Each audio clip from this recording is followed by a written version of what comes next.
चित्तौड़गढ़ किले का रहस्य इसके वीरता, बलिदान और शक्ति के इतिहास में छिपा है। खासकर रानी पद्मिनी के प्रसिद्ध जौहर आत्मदा और महाराणा प्रताप से जुड़े शौर्य की कहानियों में यह यूनेस्को विश्व धरोहर स्थल है, जो मेवाड़ की गौरवशाली गाथा, भव्य वास्तुकला जैसे विजय स्तंभ, कुंभा महल और मीराबाई जैसी भक्ति की कहानियों को समेटे हुए है।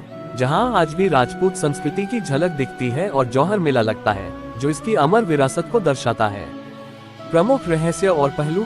रानी पद्मिनी का जौहर 1303 में अलाउद्दीन खिलजी के आक्रमण के बाद रानी पद्मिनी और अन्य महिलाओं ने अपनी मर्यादा और सम्मान बचाने के लिए किले के जौहर कुंड में सामूहिक आत्मदाह किया था। ये घटना बलिदान की अमर कहानी बन गई। भीम और नागू की कथा। पौराणिक कथाओं के अनुसार भीम ने इस पहाड़ी पर नागू से पारस पत्थर प्राप्त किया था और माना जाता है कि यहीं से इस किले की नींव पड़ी। शौर्य और शक्ति का प्रतीक।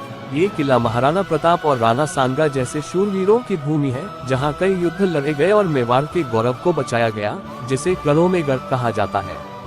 भक्ति और चमत्कार। मीराबाई का बचपन और उनका कृष्ण भक्ति से जुड़ा इतिहास भी इसी किले से जुड़ा है, जहां उन्हें दिए गए विष को अमृत में बदल दिया गया था।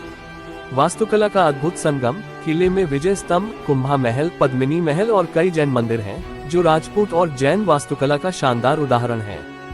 जौहर मेला। आज भी हर साल जौहर मेला लगता है, जो उन वीरांगनाओं को श्रद्धांजलि देता है जिन्होंने जौहर किया था।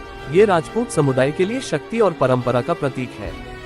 संक्षेप में, चित्तौड़गढ़ का किला सिर्फ एक इमारत नहीं, बल्कि त्याग, बलिदान, वीरता और भारतीय संस्कृति की गहरी छाप वाला एक जीवित इतिहास है, जिसके रहस्य हर दीवार और कोने में गूंजते हैं। चित्तौड़गढ़ पर आक्रमण किया था, तब 8000 महिलाओं ने जौहर किया था, और जहां पर इन सब रानियां ने जौहर किया था, उसे जौहर कुंड के नाम से जाना जाता है।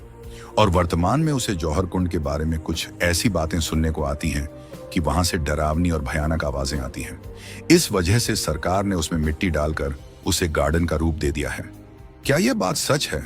ये तो हम नहीं जानते हैं, लेकिन एक सच्चाई यह भी है कि जौहर कुंड विजय स्तंभ के पास बना हुआ है और वह 50 से 60 फीट गहरा था।